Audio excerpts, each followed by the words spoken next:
नमस्कार दोस्तों, मैं कार्तिक शर्मा, मैथ बाई कार्तिक से क्लासेस में आपका स्वागत है। आज अपन बात कर लेते हैं गोले के बारे में, जो कि लास्ट है आपका गोला।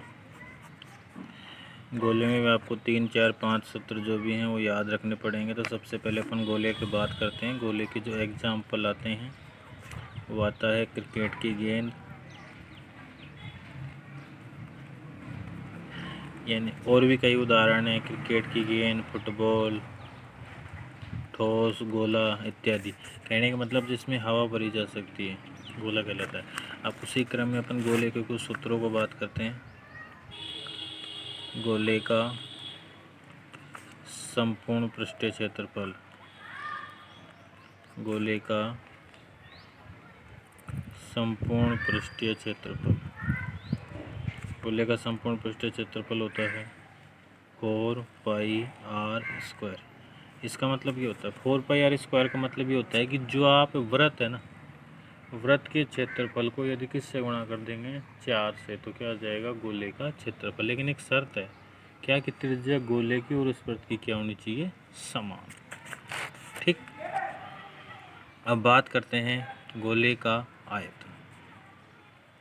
गोले का आयतन, गोले का आयतन आपके पास होता है 4/3 πr³।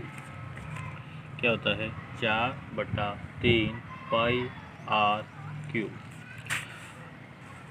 एक बात याद रखना, कभी कभी ये पूछता है गोले का वक्र पृष्ठीय क्षेत्रफल। जब कभी आपको गोले का वक्र पूछेगा ना, तो आप कौन सा लगाएंगे, हमेशा संपूर्ण। क्योंकि गोले को जब ऊपर से या नीचे से कहीं से भी देखते हैं तो एक पृष्ठ अपन को दिखाई ही नहीं देती, केवल एक बिंदु के रूप में दिखाई देता है।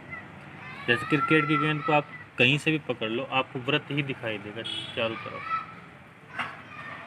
ठीक है। उसके बाद अपन बात करते हैं अर्धगोला। क्या बात करते हैं, अर्धगोला। अर्धगोले का वक्र पृष्ठीय क्षेत्रफल, अर्धगोले का वक्र पृष्ठीय क्षेत्रफल, अर्धगोले का वक्र पृष्ठीय क्षेत्रफल आपको याद रखना है 2πr²। अर्धगोला किस प्रकार का होगा, इस प्रकार का। जैसे अपन ने देखिए ना, प्याली, कटोरा, बर्तन जो होते हैं ना अपन के घरों में, वो अर्धगोले के होते हैं। ठीक। उसी क्रम में अपन बात करते हैं अर्धगोले का संपूर्ण पृष्ठीय क्षेत्रफल, अर्धगोले का संपूर्ण पृष्ठीय क्षेत्रफल। देखो, अर्धगोले का संपूर्ण पृष्ठीय क्षेत्रफल क्या होता है, आपको पता है कि अर्धगोले का जो क्षेत्रफल होता है, एक तो ये होगा, तो ये तो 2πr² होगा। लेकिन ऊपर की पृष्ठ हो बन गई, जब ऊपर की पृष्ठ बनेगी तो कितनी पृष्ठ होगी, एक पृष्ठ और ऐड हो गई वृत्त की, तो कितना हो जाएगा 3πr²। ठीक। उसके बाद बात करते हैं अर्धगोले का आयतन। अर्धगोले का आयतन, अर्धगोले का आयतन आपको याद रखना। बताओ क्या होगा अर्धगोले का आयतन, 2/3 πr³। ये पूरे गोले का क्या होता है 4/3, तो इसका क्या कर देंगे आधा, तो क्या होगा 2/3 πr³। देखो, गोला है, अर्धगोला है, इसमें गोलीय कोष हो रहे, तो वो सूत्र भी आपको याद रखने पड़ेंगे। तो आप ये याद रख लेना, केवल गोलीय कोष का, गोलीय कोष बोल दे, गोलार्ध बोल दे, एक ही बात है। गोलीय कोष का संपूर्ण पृष्ठीय क्षेत्र, संपूर्ण पृष्ठीय क्षेत्र क्या होता है 4/3 πr⁴ माइनस r² का होल क्यूब। ठीक है। उसके बाद अपन बात करेंगे, सॉरी, ये तो संपूर्ण पृष्ठीय क्षेत्रफल नहीं, ये आयतन है, गोलीय कोष का आयतन। गोलीय कोष का संपूर्ण पृष्ठीय क्षेत्रफल गोलीय कोश का संपूर्ण पृष्ठीय क्षेत्रफल क्या होता है 4πr1² माइनस r2²। एक बात ये भी यहाँ भी याद रखना क्या r1 इज ग्रेटर देन क्या होगा r2। जैसे अपन ने खोखला बेलन बोला था ना उसी प्रकार होता है गोलीय कोश। गोलीय कोश का मतलब जैसे आप देखते होगे ना एक जैसे ये व्रत नहीं गोला है और इसमें एक ऐसे होता है तो इसको अपन घुमा सकते हैं चारों तरफ उधर भी इधर भी, तो वो गोलीय कोश कहलाते हैं, छल्ले जिसको अपन बोलते हैं। ठीक है, ये था आपका गोले के सूत्र। तो देखो अब अपन ने एक्सरसाइज 16 में क्या किया है कि सारे सूत्रों को मैंने आपको राइट करवा दिया। अब आप एक काम करना है इन सूत्रों को अच्छे से याद करो। देखो सूत्र याद होंगे तभी ये एक्सरसाइज आएगी 5 नंबर की। कुछ भी नहीं करना होता है, सूत्र लगाना है और प्रश्नों को हल करना है। तो आप लोग इन सूत्रों को अच्छे से याद करें और नोटबुक में नोट भी करें। अपन आज एक सवाल करेंगे केवल और वो करेंगे 16.1 का। देखिए क्या है, देखो क्या पहला क्वेश्चन है घनाभ जिसकी लंबाई 12 सेमी, चौड़ाई 6 सेमी और ऊंचाई 8 सेमी, तब घनाभ का संपूर्ण पृष्ठीय क्षेत्रफल ज्ञात कीजिए।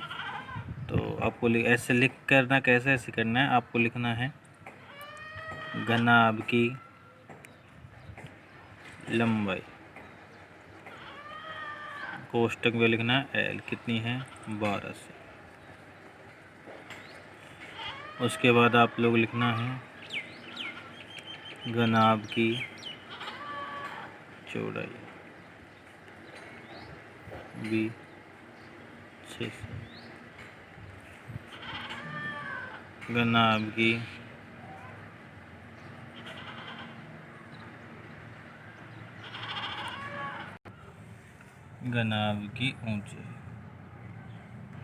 ऊंचाई को किससे डिनोट करते हैं एच से। कितना दे रखा है 8 से। पूछता क्या है घनाभ का संपूर्ण पृष्ठीय क्षेत्रफल। तो आप लोग सूत्र लिखेंगे घनाभ का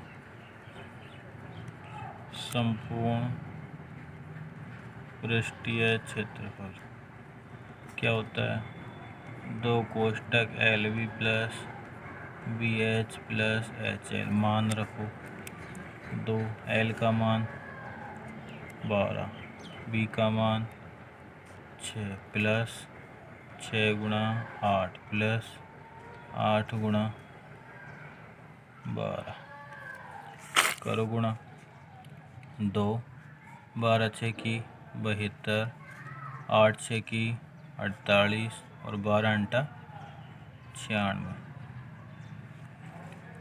ऐड करो 2, 8 से 14 और 2 16, हासिल 1, 9 1 10 14 7 21, 216 गुणा करो तो आएंगे 432 वर्ग सेमी। क्योंकि जब क्षेत्रफल निकालते हैं तो अपन इकाई क्या लगाते हैं वर्ग सेमी।